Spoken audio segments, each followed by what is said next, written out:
Fala galera, hoje a gente finalmente vai conhecer Quito, a capital do Equador.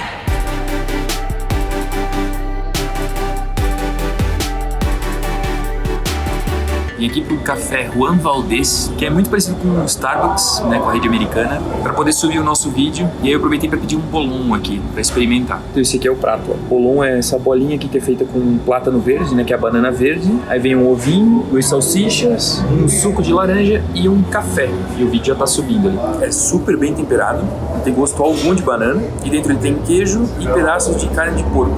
É bem gostoso. Confesso que eu tava querendo experimentar, mas não tava muito crente que seria tão bom. Mas é muito gostoso.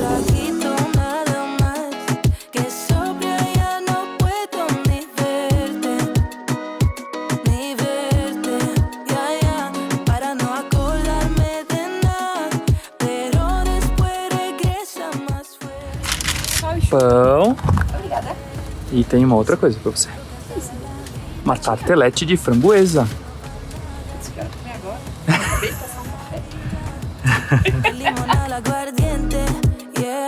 Despechada mejor, ya que si dame arroz, dame todo lo que toco. El problema es peor, mucho siento por vos, pero se me ve poco, yeah. Dime que vamos. Não parou. Não. E agora que a gente tá saindo pra passear, começou a chuviscar. Torcer pra que pare logo, porque o sol vem, daqui a pouco o sol sai de novo. Mas o nosso passeio vai ser bem rápido. A gente vai pro centro histórico para conhecer um pouquinho dessa parte da cidade. Afinal de contas, Quito é patrimônio cultural da humanidade. Então a gente precisa conhecer, né, esse centro que tornou a cidade tão reconhecida. Porque depois a gente tem um outro passeio que é muito importante, a gente não pode perder, então a nossa hora tá meio contada, que é ir conhecer o monumento da metade do mundo. Porque o Equador foi nomeado pela linha do Equador. Então, nós estamos exatamente no meio do mundo. Quer dizer, a gente vai chegar lá daqui a pouco. Regresa más fuerte al verte.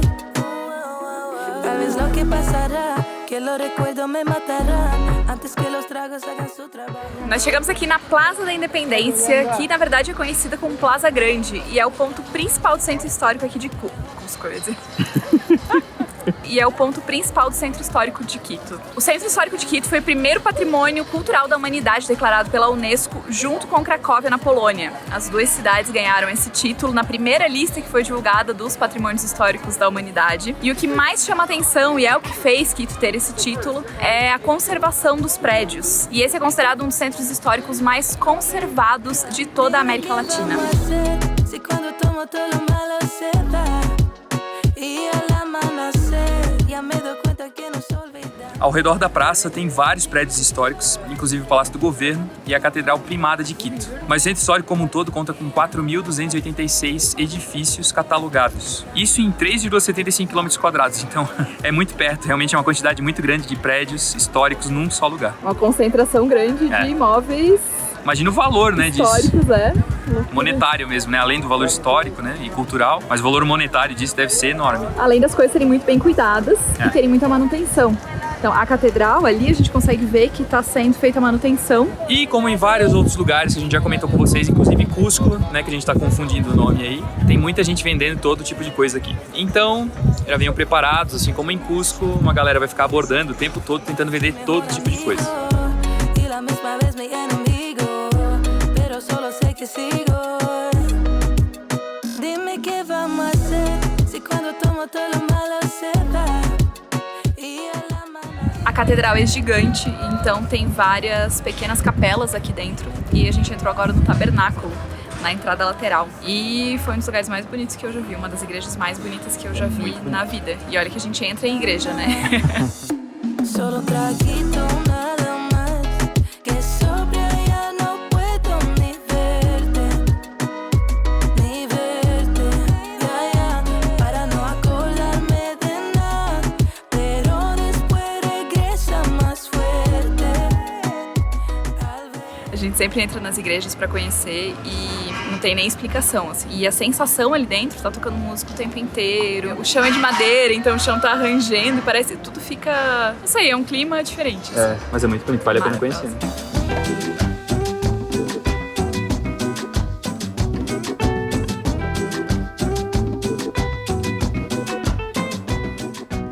Aqui atrás está o Banco Central do Equador, é o primeiro banco do país, e dentro tem um Museu da Moeda também. E é interessante pensar que eles têm ali um Museu da Moeda, mas há mais ou menos 22 anos, né? Isso. Eles utilizam o dólar americano como moeda aqui. Então realmente é um Museu da Moeda por sua conta, um passado muito antigo, né?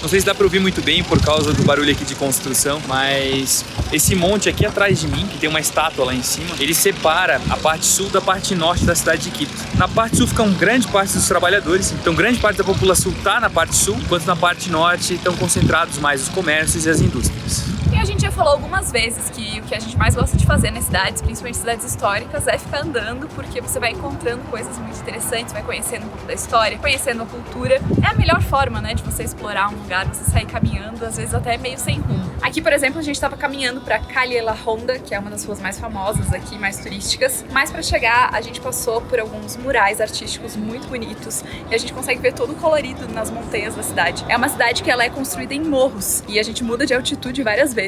Um pouco parecido com La Paz, não tão grande assim a diferença de altitude, mas a cidade é toda em morros e a gente consegue ver as casas coloridas, consegue ver um pouco mais da arquitetura local.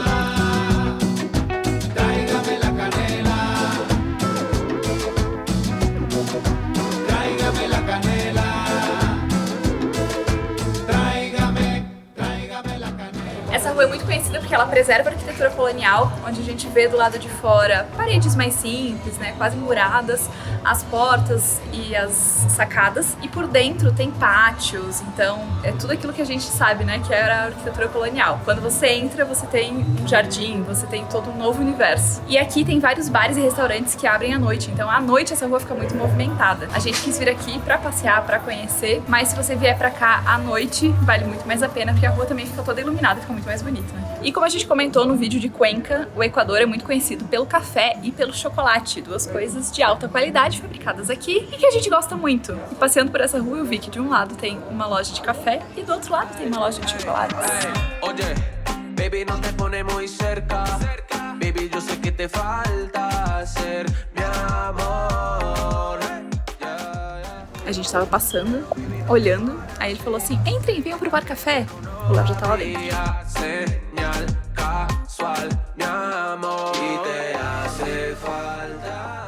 Los traigo las pulpas del café y luego pongo en las camas hasta llegar a un punto que esté seco y tenga esta cascarita, se llama pergamino. Rompo la cascarita del pergamino, usted rompe, por favor lo rompe y ya tengo una pepa de café.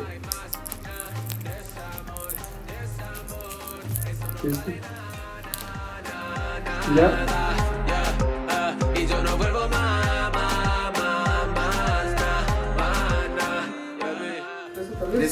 Quer um? Sí, ¿cómo se dice no? Como la chica ya me ofreció chocolate, no hay como decir no. A chocolate e café não se diz não. Sempre sim. Vamos provar um café expresso aqui de uma variedade local. O cheiro é incrível.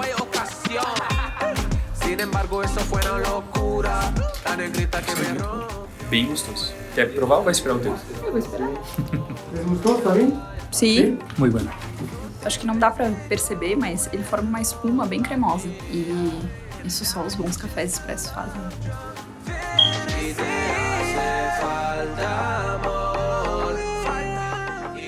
As aleatoriedades da vida, né? Acho que eles estavam fazendo algum treinamento, alguma coisa assim, e chamaram a gente pra entrar e provar o café.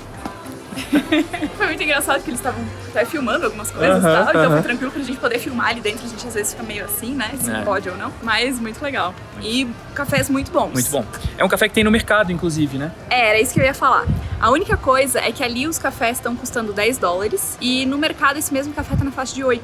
Então, assim, eu acho que pela experiência, ele explica todo o processo, você experimenta o café, e aí você comprar o café ali, tem umas variedades diferentes de café também, bem interessantes, de baunilha, que deu vontade de comprar, mas é muito caro.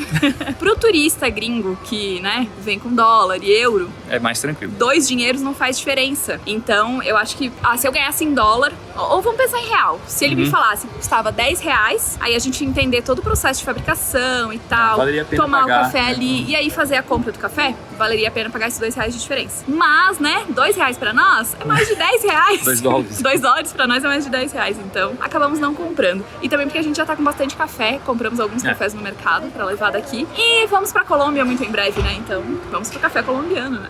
Baby, I'm a fighter, never backing down. Baby, I'm a soldier, standing my ground. So if you're gonna find me for my heart, all you gonna get is battle scars. Baby, I'm a tiger, 27. Agora a gente voltou aqui pra Plaza Grande e a gente vai caminhar até a Basílica, que fica lá. O problema é que nós estamos a 2.900 metros de altitude, 2.850, e eu tô vendo que tem um morro pra subir. Mas vamos lá. Acho que vocês já viram a gente falar bastante sobre isso, né? A gente acha que não cansa, mas caminhar na altitude é bem Pesado, complicadinho.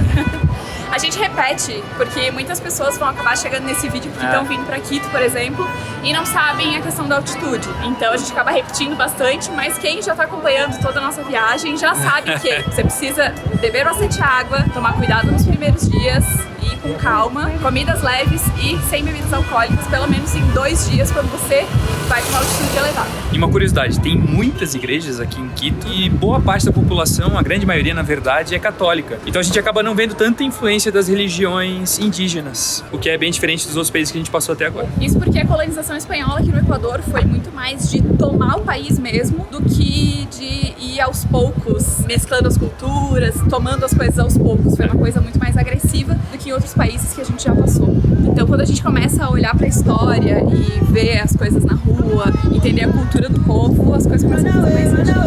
Baby, I'm a fighter, never backing down. Baby, I'm a soldier, standing my ground. So if you're gonna find me for my heart, all you gonna get is battle scars.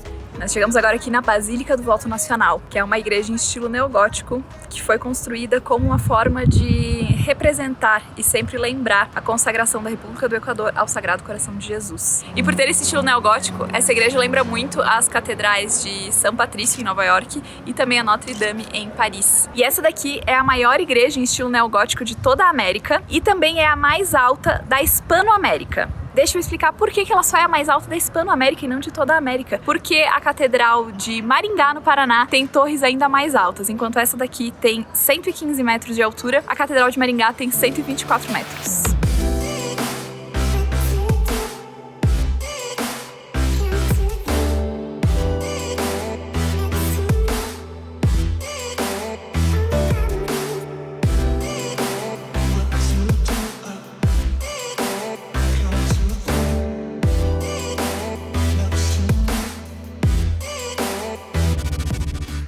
A área externa da igreja é enorme, lindíssima, vale a visita só para conhecer essa parte externa. Aqui embaixo tem inclusive o Panteão Nacional dos Chefes de Estado. É uma cripta, então os restos mortais dos chefes de Estado são enterrados ali. Para você visitar essa parte externa não tem custo, você pode vir conhecer, passear. Para conhecer o interior da igreja, você precisa pagar $2 ou fazer o que a gente prefere, né, que é vir em horário de celebração. Aqui acontecem missas às 7h30 da manhã e às 6 horas da tarde durante a semana, e aí nos domingos tem mais alguns horários. E para você subir nas torres da igreja, são $4 por estrangeiro. O nacional paga $2.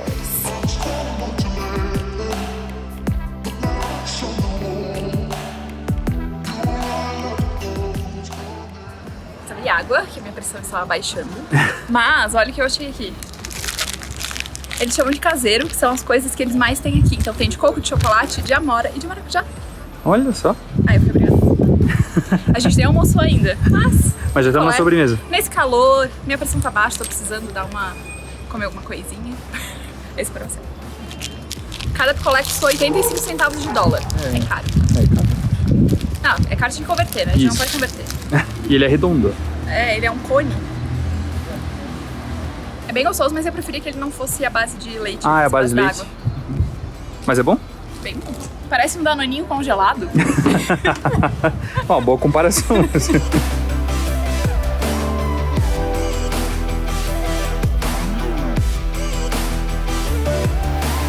nós acabamos mudando um pouquinho os nossos planos e a gente vai deixar pra ir no Monumento da Metade do Mundo amanhã. Então, hoje a gente vai voltar pra casa pra trabalhar, porque precisamos terminar de editar vídeo, temos algumas outras coisas pra resolver. Afinal de contas, né, logo estamos indo pro Brasil, então muita coisa acontecendo ao mesmo tempo. Se a gente decidir sair pra jantar, se a gente achar um restaurante de comida equatoriana perto de onde tá o motorhome, a gente leva vocês juntos, senão a gente se vê amanhã.